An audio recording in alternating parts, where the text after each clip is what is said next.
I meant you. Yeah.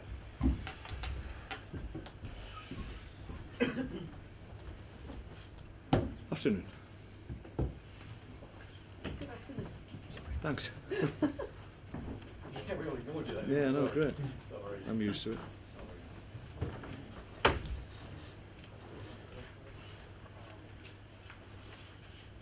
Happy, Chris? Mark, you'll tell me straight away that I'm getting ahead of myself when we're talking about the summer and transfers and all the rest of it, but you'll have seen that the likes of me and other people are already talking about what options you've got in the summer. You're already starting to plan for that, I'm guessing. Have you been told you've got money to spend? Well, I think, well, like most clubs, that the recruitment process is ongoing from one window to the next, and we're no different. We're obviously trying to get an insight into what's likely to be available, and you can speak to people supposedly in the know that will tell you one thing, and actually the reality is completely different. But that process is something that you have to go through, and hopefully you get to a place where you've got a chance of getting good players that can enhance the group that you've got, and when you get to that point, obviously there's a financial burden that goes on the owners, so that's when they have to make the decision whether or not we purchase players or not.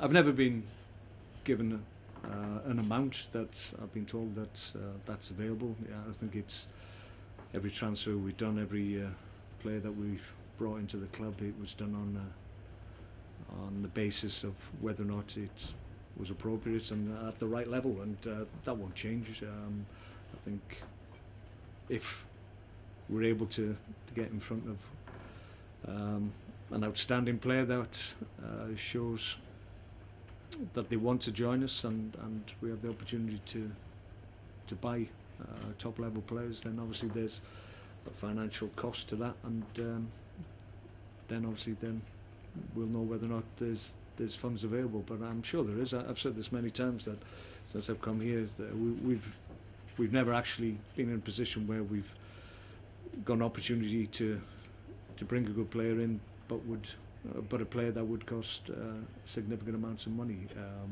So we've not really been in that position. But if we are in the future, I've always felt that if we did get in that position, then funds would be made available, because we want to kick on. I think we're really pleased with how the season's panning out. We've still got opportunities to beat last year's total, and I think we're all really pleased with how the season's gone, given that it's been more difficult this year with the injuries that we've had to deal with. So I think if we better our total this year, then I think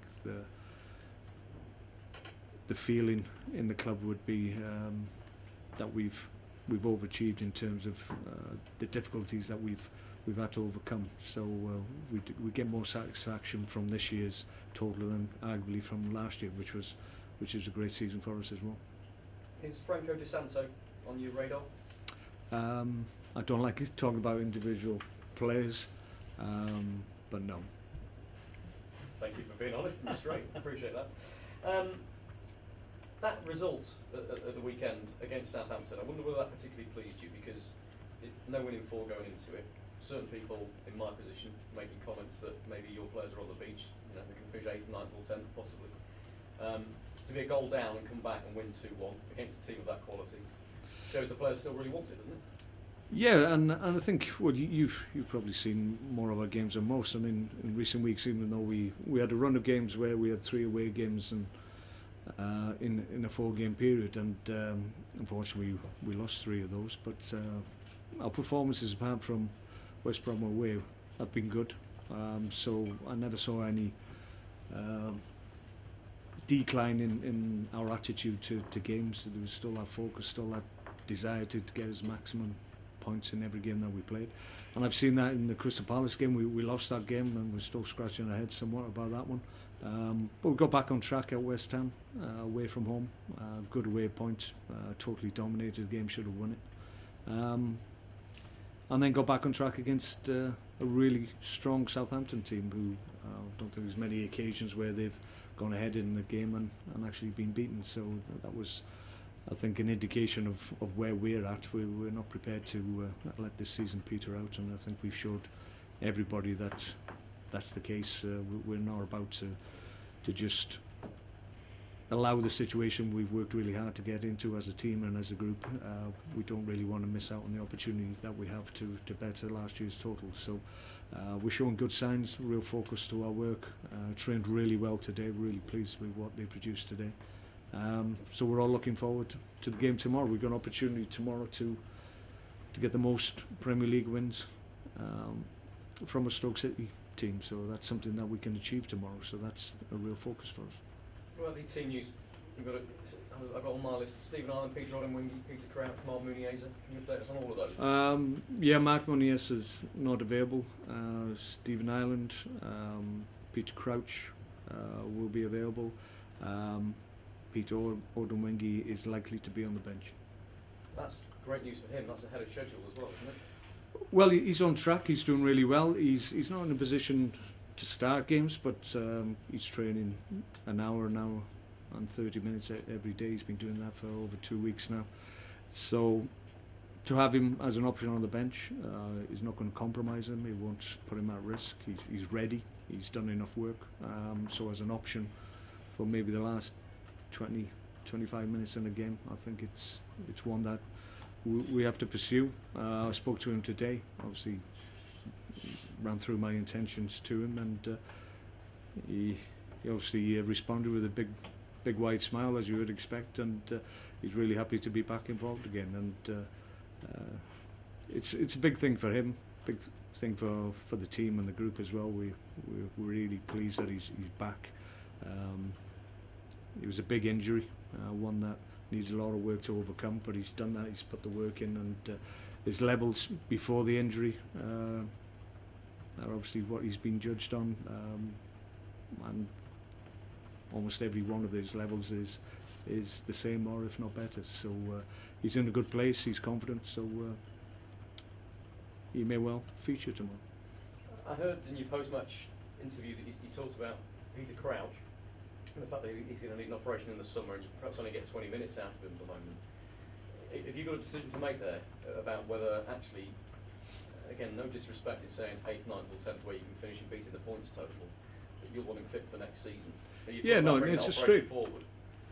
No, we would do it if it got to the point where Peter can be a player that can have an impact for us.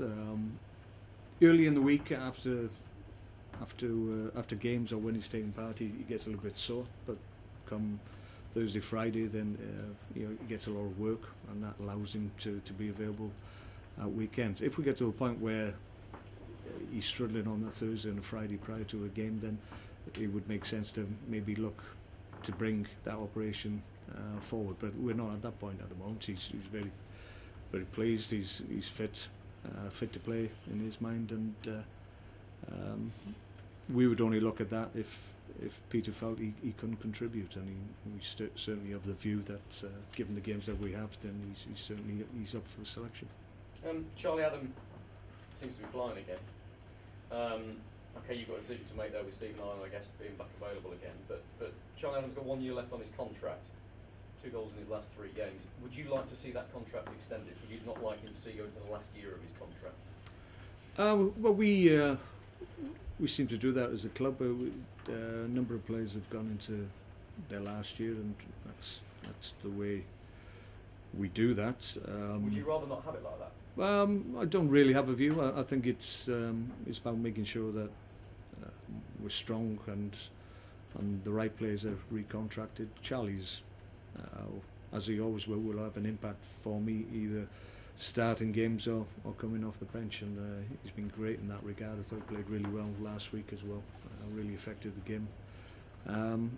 So Charlie's situation is no different from any other number of players that have been in the last year of their contract, and it just takes a little bit of time, and I'm sure we'll get to a point where everybody's happy.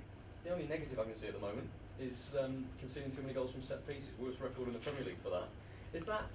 There's 2 ways of looking at that, and I wonder whether you say, look, that's an inevitable consequence about the transformation we've had and the different styles of play and the different players we've been trying to bring in, or whether you think that's a concern that you're conceding that many goals from set pieces. It wasn't a concern last year. We conceded very few from set plays, but people would have you believe that we were poor last year. We weren't particularly. We haven't been as good this year. But there's been reason behind that. We've missed Ryan Shawcross on occasions. We've had a lot of injuries in terms of settled back four, and I think that compromises sometimes your work. But at the end of the day, we need to be better than we have been doing. Everybody is given a role and responsibility on set plays, and it's about making sure that the guy that you're marking doesn't score goals.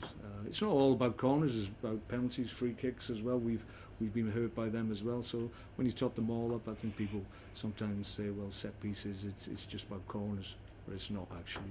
It's about penalties, free kicks, as I've said, wide free kicks. So they all tot up, and if you don't defend them correctly, then you can get caught out. But it's something we're aware of. We can be better at it, and we will be. But I think it's just one of those years where we just have been caught out by it. Last year we were fine, but this year for whatever reason we've been caught out by it. And lastly, Sunderland are obviously in this big scrap down at the bottom, and they brought a new manager in, Dick Advocaat, who had 9 games. And I just wonder whether, from a manager's perspective, you look at that and you think, you know, that's a tough ask. I don't think you've been in that situation before, have you? But not with 9 games. I think I had 17 games. I think it's not easy. It's not easy. You've got to come in and try and have a positive impact on a group of players that have obviously had a period of struggle, and you've got to get your ideas over quickly, and you've got to find a way of getting positive results. It looked like that was going to happen for them with their performance against Newcastle, which was a great win for them. So you think, well, maybe things are going to improve, but obviously they had a real setback last time out. So they've had a break. So you would think that obviously they've had a time to get out on the training field and look at different things and look at things that maybe will help them to get through these games and make sure that they're still in the Premier League. But it's difficult. I mean, we're not oblivious to talk that they've looked at different formations and different systems, and that can help you sometimes. Sometimes it can hinder you because you haven't got enough time to implement them and they're not bedded in. So it'll be interesting to see how they line up tomorrow in terms of personnel and formation, because it's a little bit of an unknown. So from our point of view, it's a little bit difficult to prepare as well with as much knowledge as we'd normally have, because there's a little bit of a debate going on in terms of how they'll approach the game. But I think it's fair to say that they need to get positive results, and quickly. That would suggest maybe that they'd look at a game here and suggest that maybe it's one they can target as a game they can win. We'll certainly have something to say about that, because maybe they will think that we haven't got too much to play for because we're safe, we're in mid-table. But as I've explained already, we've got a lot to still play for, and as I said, we trained really well today and I was really pleased with that. So we're looking forward to it, and it's a game we intend to win. Thank you very much. Okay. Mark, things aren't going too well for Sunderland, and to make it worse, you're turning up with a win rate of 71% against Sunderland. You've played them 14 times and won 10. Right. But it's not going to be a turkey shoot, though, is it, tomorrow? No, absolutely not. No, they're fighting for their lives. I think you've heard me talk about, not only me, but many managers talk about the importance of the first goal, and I think that's key tomorrow. I think if we are able to score first, I think that will hurt Sunderland, obviously, clearly, but given their position, I think they need a lot of things to go in their way, just because maybe their confidence at the moment, given their results, is a little bit fragile, so they need things to go for them, possibly more so than has done in previous games. So if we can affect their level of confidence by obviously playing well, starting well, getting in front, then all those factors will impact detrimentally on them. Hopefully that's our plan. We want to start the game well and make sure that we take the points away from them. You were talking about Charlie Adam and perhaps extending his contract or not, but I think it's kind of strange. He's only started 10 games this season and yet scored 10 league games this season and scored 3 goals. And I think a lot of people felt he was a shoo-in for the Southampton game, you know, particularly after the 2 away games, particularly the goal at Chelsea and this sort of thing. But you played Stephen Allen instead. What was you thinking there? It's a tough call on Charlie. Charlie is one of those players that you know will have an impact irrespective of what he does. Sometimes it's a case, it's fine margins, and Stephen Ireland will give us a different type of threat than what Charlie would, and on different occasions against different opposition. Sometimes we will look to obviously not to be as open. Obviously we were playing a top quality team in Southampton last weekend, so I felt maybe starting Stephen and Charlie would be a mistake, leave us a little bit open. So that was the thinking behind it. There's no reflection on Charlie, to be perfectly honest, but it was just one of those decisions that you have to make sometimes. But as I said after the game, you know with Charlie that even though he doesn't start games, he's fully engaged in the game. He's a good student of the game. He wants to have an understanding of what's required and what's needed. So he's fully engrossed in the game even when he's on the bench. So you know when you bring him on that he's got a good understanding of what's required, given the circumstances of the game, and he's done that time and time again. So that's credit to him, because he doesn't mope around, he doesn't throw his toys out of the pram. He's very much a team player, and he wants the team to do well, irrespective if he starts games or not. So credit to him for that. Okay. I think we've got some guys from Austria just like to ask a couple of questions. Of course you about can, Mark. yeah. Where do you want to start? Good afternoon. Thanks for All right. listening to us. We're doing a big feature on Mark Arnautovic, you might know. And we did a lot of research so far, talked to a lot of guys. And we have a few questions. Everyone we talked to from the national team and coaches and so on says Marco performs much better on an international level today as he did a few years ago. He does more defensive work, he runs better. What did you do to make him better? Because everyone says he's gotten better since he arrived in Stoke. I think he's matured as a player. I think he's got the experience of the Premier League now. He understands the Premier League. He's been playing here 2 years, and there's certain responsibilities that you have to have if you want to be successful in the Premier League. There will always be. I will always give players freedom in the final third to express themselves, and Marco is obviously a creative player and one that wants to affect the game in the final third. But when you give a player like Marco that freedom, there is always a price to pay, and that means defensively there's a responsibility as well. So he has to work hard for the team. On occasions he'll have to track fullbacks. He'll have to make sure that they don't have an influence on the game, and he's done that really well for the most part. Initially it was probably something that hadn't been demanded of him, but we need that from him. If we don't get that from him, then he knows that he'll go out to the team. So